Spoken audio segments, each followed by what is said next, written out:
Hello friend, स्वागत है आप सभी का आपके अपने यूट्यूब चैनल टारगेट विद परीक्षा में। आज के टॉपिक में हम आप सभी को बायोलॉजी के एक most important topic human blood यानी कि मानव रक्त से संबंधित कुछ मोस्ट इम्पॉर्टेंट क्वेश्चन कराने वाले हैं। इस टॉपिक में हमने जितने भी क्वेश्चन लिए हैं सभी क्वेश्चन सिलेक्टेड और इम्पॉर्टेंट हैं।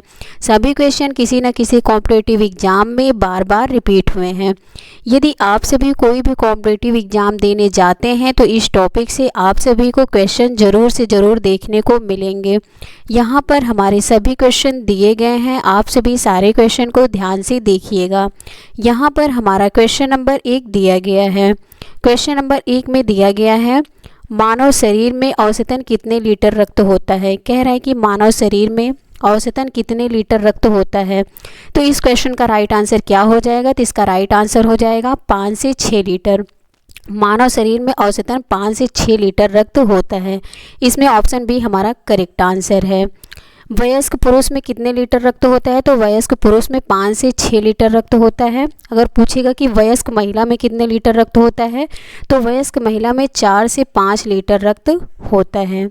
एग्जाम के लिए मोस्ट इम्पॉर्टेंट है। अगला क्वेश्चन दिया गया है यहाँ पर क्वेश्चन नंबर 2 में दिया गया है मानव रक्त किस प्रकार का ऊतक है। कह रहा है कि मानव रक्त किस प्रकार का ऊतक है। तो किस प्रकार का ऊतक है? तो मानव रक्त तरल संयोजी ऊतक है। इसमें ऑप्शन ए हमारा करेक्ट आंसर है।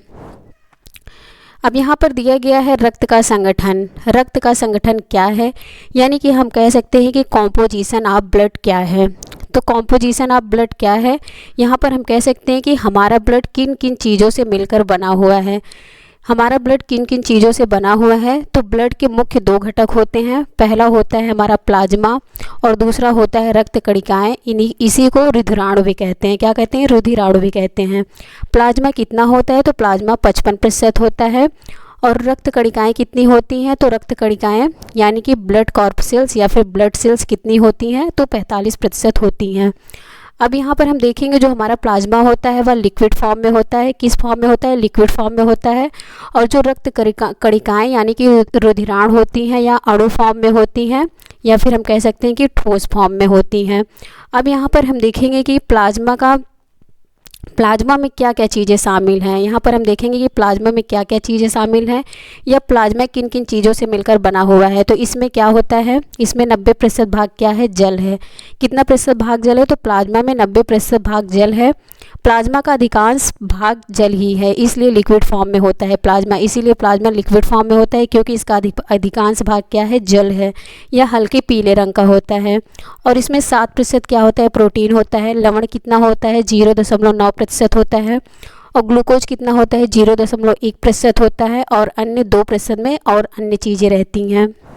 अब यहाँ पर हम देखेंगे कि जो हमारी रक्त कणिकाएँ हैं किन किन चीज़ों से मिलकर बनी हुई हैं। तो पहला है हमारा आरबीसी। आरबीसी का फुल फॉर्म क्या होता है? रेड ब्लड सेल्स होता है यानी कि लाल रक्त कणिकाएँ। और दूसरा क्या है हमारा? डब्ल्यूबीसी। डब्ल्यूबीसी का फुल फॉर्म क्या होता है? वाइट ब्लड सेल्स यानी कि हम कह सकते हैं श्वेत रक्त कणिकाएँ।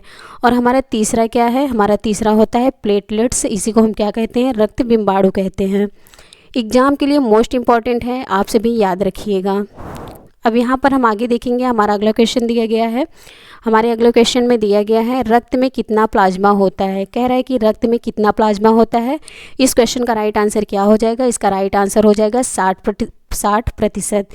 इसमें ऑप्शन सी हमारा करेक्ट आंसर है। लेकिन रक्त में कितना प्लाज्मा होता है? तो राइट क्या होता है? रक्त में 55% प्लाज्मा होता है। लेकिन कभी कभी एग्जाम में 55% नहीं दिया रहता है, 60% दिया रहता है जो 55 के नियर अबाउट है। अगर ऑप्शन में 55 नहीं दिया रहेगा, 60% रहेगा तो यहाँ पर हम 60% आंसर टिक करेंगे। अब यहाँ पर हमारा अगला क्वेश्चन दिया गया है। क्वेश्चन नंबर 4 में दिया गया है रक्त का थक्का जमाने वाला मुख्य प्रोटीन कौन सा है। कह रहा है कि रक्त का थक्का जमाने वाला मुख्य प्रोटीन कौन सा है। तो कौन सा प्रोटीन है? तो इस क्वेश्चन का राइट आंसर क्या हो जाएगा? इसका राइट आंसर हो जाएगा फाइब्रोनोजन। यहाँ पर ऑप्शन सी हमारा करेक्ट आंसर है। एग्जाम के लिए मोस्ट इम्पॉर्टेंट है। अब यहाँ पर हमारा अगला क्वेश्चन दिया गया है। कह रहा है कि डब्ल्यूबीसी का निर्माण कहाँ पर होता है। डब्ल्यूबीसी का निर्माण कहाँ होता है? इस क्वेश्चन का राइट आंसर क्या है? तो इसका राइट आंसर हो जाएगा अस्थि मज्जा में यानी कि बोन मैरो में। डब्ल्यूबीसी का निर्माण अस्थि मज्जा में होता है। यहाँ पर ऑप्शन बी हमारा करेक्ट आंसर है। अब यहाँ पर हम देखेंगे WBC से संबंधित कुछ इंपॉर्टेंट पॉइंट यहाँ पर देखेंगे हम। WBC का फुल फॉर्म क्या होता है? वाइट ब्लड सेल्स होता है, यानी कि श्वेत रुधिर कणिकाएँ होता है। WBC का वैज्ञानिक नाम क्या है? तो इसका वैज्ञानिक नाम होता है ल्यूकोसाइट होता है। इसका निर्माण कहाँ पर होता है? तो WBC का निर्माण अस्थिमज्जा में यानी कि बोन मैरो में होता है। इसकी मृत्यु कहाँ पर होती है? तो इसकी मृत्यु होती है रक्त में होती है। WBC की मृत्यु रक्त में ही हो जाती है। इसका जीवन काल कितना होता है? तो इसका जीवन काल होता है 2 से 4 या 5 दिन का होता है। यह कहाँ पर पाया जाता है? तो WBC केंद्रक में उपस्थित होता है। WBC का कार्य क्या होता है? तो यह हमारे शरीर में प्रतिरक्षा तंत्र को मजबूत बनाती है एवं रोगों से सुरक्षा प्रदान करती है। यह जीवाणुओं को भी नष्ट करती है, इसलिए इसे शरीर की रक्षक एवं रक्त का पुलिस मैन भी कहा जाता है। एग्जाम के लिए मोस्ट इम्पॉर्टेंट है, आप सभी सारे पॉइंट को याद रखिएगा। यहाँ पर हमारा अगला क्वेश्चन दिया गया है, क्वेश्चन नंबर 6 दिया गया है। क्वेश्चन 6 में दिया गया है मानव रक्त में सबसे कम पाया जाने वाला कोशिका कौन सा है? कह रहे हैं कि मानव रक्त में सबसे कम पाया जाने वाला कोशिका कौन सा है? तो इस क्वेश्चन का राइट आंसर क्या हो जाएगा? इसका राइट आंसर हो जाएगा WBC। इसका फुल फॉर्म क्या होता है? वाइट ब्लड सेल्स होता है। यहाँ पर ऑप्शन बी हमारा करेक्ट आंसर है। WBC कितने प्रतिशत होता है? तो 1% होता है। अगला दिया गया है, यहाँ पर अगला क्वेश्चन दिया गया है, क्वेश्चन नंबर 7 में दिया गया है। कह रहा है कि मानव रक्त में सबसे ज़्यादा पाया जाने वाला कोशिका कौन सा है? सबसे ज़्यादा पाया जाने वाला कोशिका कौन सा है? इस क्वेश्चन का राइट आंसर क्या हो जाएगा? इसका राइट आंसर हो जाएगा RBC। इसमें ऑप्शन ए हमारा करेक्ट आंसर है। इसी तरह से हमारा अगला क्वेश्चन दिया गया है, कह रहा है कि प्लेटलेट्स का जीवन काल कितना होता है? प्लेटलेट्स का जीवन काल कितना होता है? तो इसका राइट आंसर क्या हो जाएगा? इस क्वेश्चन का राइट आंसर हो जाएगा 8 से 10 दिन।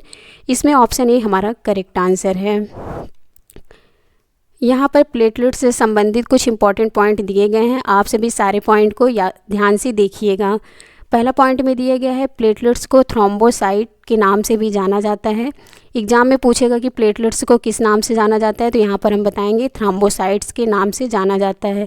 अगले पॉइंट में दिया गया है प्लेटलेट्स का प्रमुख योगदान रक्त का थक्का बनाने में होता है। इसकी संख्या कितनी होती है? तो 1.5 लाख से 5 लाख प्रति घन मिलीमीटर रक्त होती है।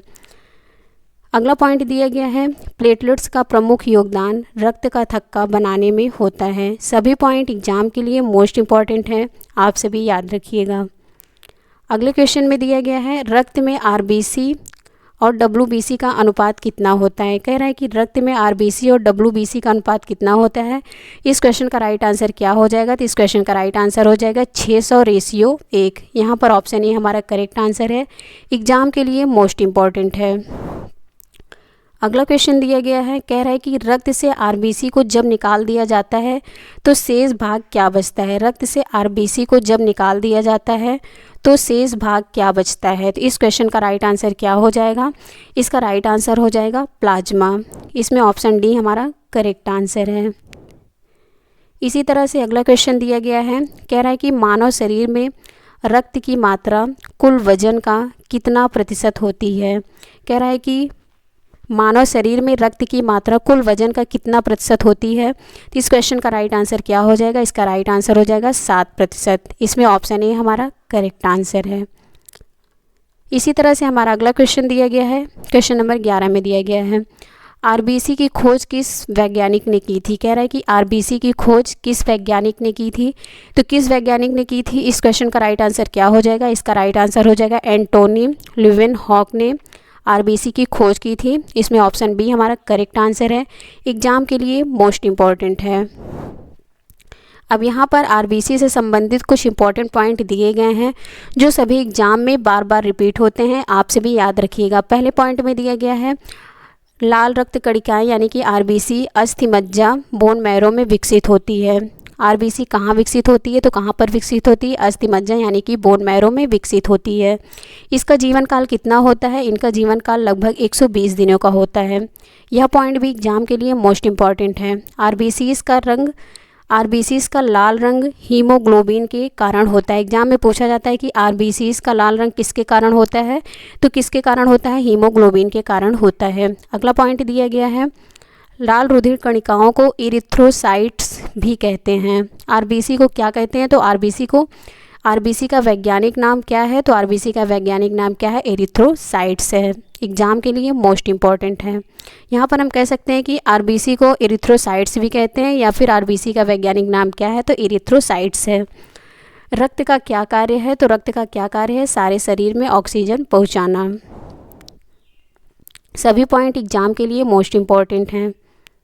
अगला क्वेश्चन दिया गया है, कह रहा है कि भ्रूणावस्था में आरबीसी का निर्माण कहाँ होता है। भ्रूणावस्था में आरबीसी का निर्माण कहाँ होता है, तो इस क्वेश्चन का राइट आंसर क्या हो जाएगा, इसका राइट आंसर हो जाएगा यकृत में। इसमें ऑप्शन ए हमारा करेक्ट आंसर है। इसी तरह से अगला क्वेश्चन दिया गया है, आरबीसी का कब्रगाह यानी कि कब्रिस्तान किसे कहते हैं। तो आरबीसी का कब्रिस्तान किसे कहते हैं, तो इस क्वेश्चन का राइट आंसर क्या हो जाएगा, इसका राइट आंसर हो जाएगा ऑप्शन सी। आरबीसी का कब्रगाह किसे कहते हैं, तो प्लीहा को कहते हैं। प्लीहा को इंग्लिश में हम क्या कहते हैं, तो स्प्लीन कहते हैं। तो इस क्वेश्चन का राइट आंसर क्या हो जाएगा, उपरोक्त दोनों। इसमें ऑप्शन सी हमारा करेक्ट आंसर है। इसी तरह से हमारा अगला क्वेश्चन दिया गया है, क्वेश्चन नंबर 14 में दिया गया है, कह रहा है कि सोते समय आरबीसी की संख्या पर क्या फ़र्क पड़ता है। तो सोते समय आरबीसी की संख्या पर क्या फ़र्क पड़ता है, तो क्या फ़र्क पड़ता है, तो सोते समय आरबीसी की संख्या कम हो जाती है। इसमें ऑप्शन बी हमारा करेक्ट आंसर है। इसी तरह से हमारा अगला क्वेश्चन दिया गया है, कह रहे हैं कि RH फैक्टर की खोज किस वैज्ञानिक ने की थी। तो इस क्वेश्चन का राइट आंसर क्या हो जाएगा, इसका राइट आंसर हो जाएगा कार्ल लैंडस्टेनर ने। इसमें ऑप्शन ए हमारा करेक्ट आंसर है। इसी तरह से हमारा अगला क्वेश्चन दिया गया है, कह रहा है कि WBC का वैज्ञानिक नाम क्या है। WBC का वैज्ञानिक नाम क्या है, तो WBC का वैज्ञानिक नाम क्या है, तो इस क्वेश्चन का राइट आंसर क्या हो जाएगा, ल्यूकोसाइट। इसमें ऑप्शन बी करेक्ट आंसर है। एग्जाम के लिए मोस्ट इम्पॉर्टेंट है। अगला क्वेश्चन दिया गया है, किसकी उपस्थिति के कारण रक्त शरीर के अंदर नहीं जमता है। कह रहा है कि किसकी उपस्थिति के कारण रक्त शरीर के अंदर नहीं जमता है, तो इस क्वेश्चन का राइट आंसर क्या हो जाएगा, इसका राइट आंसर हो जाएगा हिपेरिन। इसमें ऑप्शन ए हमारा करेक्ट आंसर है। अगला क्वेश्चन दिया गया है, अस्थिमज्जा के किस ऊतक से रक्त का निर्माण होता है। कह रहा है कि अस्थिमज्जा के किस ऊतक से रक्त का निर्माण होता है, तो इस क्वेश्चन का राइट आंसर क्या हो जाएगा, इसका राइट आंसर हो जाएगा हिमेटोपोइटिक। यही हमारे इस क्वेश्चन का राइट आंसर है। अगला क्वेश्चन दिया गया है, रोगों से लड़ने की प्रतिरोध क्षमता कौन प्रदान करता है। कह रहा है कि रोगों से लड़ने की प्रतिरोध क्षमता कौन प्रदान करता है, तो इस क्वेश्चन का राइट आंसर क्या हो जाएगा, इस क्वेश्चन का राइट आंसर हो जाएगा ऑप्शन सी। इसमें करेक्ट आंसर है उपरोक्त दोनों। रोगों से लड़ने की प्रतिरोध क्षमता कौन प्रदान करता है, तो इसका राइट आंसर हो जाएगा WBC प्रदान करती है। WBC का वैज्ञानिक नाम क्या होता है, ल्यूकोसाइट्स होता है। तो इस क्वेश्चन का राइट आंसर क्या है, ऑप्शन सी इसका करेक्ट आंसर है, ए और बी दोनों। अगला क्वेश्चन दिया गया है, आरबीसी की संख्या किस यंत्र के द्वारा ज्ञात किया जाता है। कह रहा है कि आरबीसी की संख्या किस यंत्र के द्वारा ज्ञात किया जाता है, तो किस यंत्र के द्वारा ज्ञात किया जाता है, इस क्वेश्चन का राइट आंसर क्या हो जाएगा, इसका राइट आंसर हो जाएगा हीमोसाइटोमीटर। किस यंत्र के द्वारा ज्ञात किया जाता है, तो हीमोसाइटोमीटर के द्वारा आरबीसी की संख्या को ज्ञात किया जाता है। इसमें ऑप्शन ए हमारा करेक्ट आंसर है, एग्जाम के लिए मोस्ट इम्पॉर्टेंट है। यहाँ पर हमारा अगला क्वेश्चन दिया गया है, कौन सा रक्त समूह सर्वदाता रक्त समूह कहलाता है। कौन सा रक्त समूह सर्वदाता रक्त समूह कहलाता है, तो इस क्वेश्चन का राइट आंसर क्या हो जाएगा, इसका राइट आंसर हो जाएगा ओ ब्लड ग्रुप। अगर ऑप्शन में दिया रहेगा ओ निगेटिव, तो इस क्वेश्चन का राइट आंसर क्या हो जाएगा, ओ निगेटिव। इसमें ऑप्शन डी हमारा करेक्ट आंसर है। जो ओ ब्लड ग्रुप है सबको ब्लड डोनेट कर सकता है। अगला क्वेश्चन दिया गया है, मनुष्य के रक्त का पीएच मान कितना होता है। मनुष्य के रक्त का पीएच मान कितना होता है, तो इस क्वेश्चन का राइट आंसर क्या हो जाएगा, इसका राइट आंसर हो जाएगा 7.4। इसमें ऑप्शन बी हमारा करेक्ट आंसर है। इसमें ऑप्शन बी हमारा करेक्ट आंसर है। मनुष्य का रक्त कैसा होता है, अम्लीय होता है कि क्षारीय। इस क्वेश्चन का आंसर आप सभी को कमेंट बॉक्स में कमेंट करके बताना है। अगला क्वेश्चन दिया गया है, रक्त के अध्ययन को क्या कहा जाता है। कह रहा है कि रक्त के अध्ययन को क्या कहा जाता है, तो इस क्वेश्चन का राइट आंसर क्या हो जाएगा, इसका राइट आंसर हो जाएगा हीमेटोलॉजी। यहाँ पर ऑप्शन ए हमारा करेक्ट आंसर है, एग्जाम के लिए मोस्ट इम्पॉर्टेंट है। अगला क्वेश्चन दिया गया है, क्वेश्चन नंबर 24 में दिया गया है, कौन सा रक्त समूह सर्वग्राही रक्त समूह कहलाता है। इस क्वेश्चन का राइट आंसर क्या हो जाएगा। इसका राइट आंसर हो जाएगा ए बी ब्लड ग्रुप सर्वग्राही रक्त समूह है। इसमें ऑप्शन ए हमारा करेक्ट आंसर है। अगर ऑप्शन में ए बी पॉजिटिव दिया रहेगा तो इसमें हम क्या टिक करेंगे, A B positive option tick करेंगे, लेकिन इसमें ऑप्शन ए हमारा करेक्ट आंसर है। इसी तरह से हमारा अगला क्वेश्चन दिया गया है, क्वेश्चन नंबर 25 में दिया गया है, मानव शरीर में किस अंग में रक्त नहीं पाया जाता है। मानव शरीर में किस अंग में रक्त नहीं पाया जाता है, तो इसका राइट आंसर क्या हो जाएगा। इस क्वेश्चन का राइट आंसर हो जाएगा कॉर्निया में। ऑप्शन ए यहाँ पर करेक्ट आंसर है। एग्जाम के लिए मोस्ट इम्पॉर्टेंट क्वेश्चन है।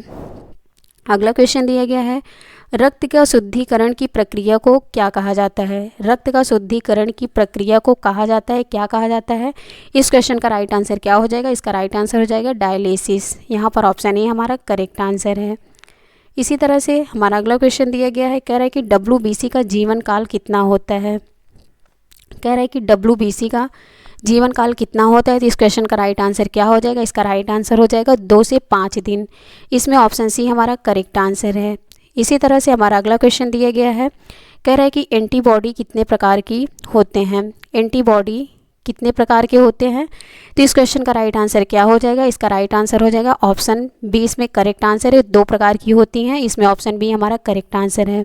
एंटीजन कितने प्रकार के होते हैं, इस क्वेश्चन का आंसर आप सभी को कमेंट बॉक्स में कमेंट करके बताना है। हमारा अगला क्वेश्चन दिया गया है, आरबीसी की कमी से कौन सा रोग होता है। कह रहा है कि आरबीसी की कमी से कौन सा रोग होता है, तो इस क्वेश्चन का राइट आंसर क्या हो जाएगा। इसका राइट आंसर हो जाएगा एनीमिया। आरबीसी की कमी से एनीमिया नामक रोग होता है। इसमें ऑप्शन ए हमारा करेक्ट आंसर है। एग्जाम के लिए मोस्ट इम्पॉर्टेंट है। अगला क्वेश्चन दिया गया है, शरीर में निम्न में से कौन सा संक्रमण से हमारी रक्षा करता है। कह रहा है कि शरीर में निम्न में से कौन सा संक्रमण से हमारी शरीर की रक्षा करता है। इस क्वेश्चन का राइट आंसर क्या हो जाएगा। इसका राइट आंसर हो जाएगा WBC। कौन करता है, WBC करती है। इसमें ऑप्शन बी हमारा करेक्ट आंसर है। इसी तरह से हमारा अगला क्वेश्चन दिया गया है, हृदय कब आराम करता है। कह रहा है कि हृदय कब आराम करता है, तो इस क्वेश्चन का राइट आंसर क्या हो जाएगा। इसका राइट आंसर हो जाएगा 2 धड़कनों के बीच हृदय आराम करता है। इसमें ऑप्शन सी हमारा करेक्ट आंसर है। इसी तरह से हमारा अगला क्वेश्चन दिया गया है, क्वेश्चन नंबर 32 दिया गया है, मानव के श्वेत रक्त कणों WBC का व्यास कितना होता है लगभग। इस क्वेश्चन का आंसर आप सभी को कमेंट बॉक्स में कमेंट करके बताना है। हमारा अगला क्वेश्चन दिया गया है, मनुष्य का औसत रक्तचाप होता है। मनुष्य का औसत रक्तचाप कितना होता है, तो इस क्वेश्चन का राइट आंसर क्या हो जाएगा। इसका राइट आंसर हो जाएगा 120/80 mmHg। क्या होता है, 120/80 mmHg होता है। यहाँ पर ऑप्शन डी हमारा करेक्ट आंसर है। इसी तरह से हमारा अगला क्वेश्चन दिया गया है, शरीर में हीमोग्लोबिन का कार्य है। कह रहे हैं कि शरीर में हीमोग्लोबिन का कार्य है, मतलब क्या कार्य है, तो इसका राइट आंसर क्या हो जाएगा। इस क्वेश्चन का राइट आंसर हो जाएगा ऑक्सीजन का परिवहन। इसमें ऑप्शन ए हमारा करेक्ट आंसर है। इसी तरह से हमारा आखिरी क्वेश्चन दिया गया है, प्लाज्मा में जल का कितना प्रतिशत होता है। प्लाज्मा में जल का कितना प्रतिशत होता है, तो इस क्वेश्चन का राइट आंसर क्या हो जाएगा। इसका राइट आंसर हो जाएगा 90%। प्लाज्मा में जल का कितना प्रतिशत होता है, तो प्लाज्मा में जल 90% होता है। यही हमारे इस क्वेश्चन का राइट आंसर है। इसमें ऑप्शन डी हमारा करेक्ट आंसर है। एग्जाम के लिए मोस्ट इंपॉर्टेंट क्वेश्चन है। तो फ्रेंड्स, ये थी हमारी आज की क्लास। इसका PDF आप सभी को हमारे टेलीग्राम चैनल पर मिल जाएगा। डिस्क्रिप्शन बॉक्स में टेलीग्राम चैनल का लिंक दिया गया है, आप सभी ज्वाइन कर लीजिए। यदि फ्रेंड्स आप सभी को वीडियो अच्छी लगी हो तो वीडियो को लाइक करें, चैनल को सब्सक्राइब करें और वीडियो को ज़्यादा से ज़्यादा शेयर करें। Thanks for watching this video.